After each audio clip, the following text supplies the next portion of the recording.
मत आला भैया ने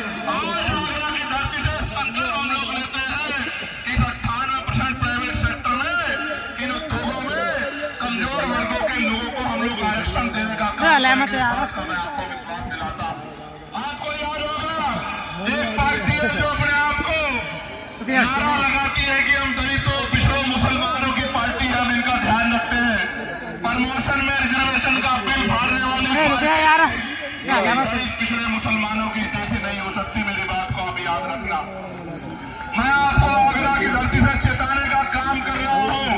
ये आपकी वोटों को लेने के लिए तमाम तरह के कपड़े, तमाम तरह की भाषा बदल के आएंगे।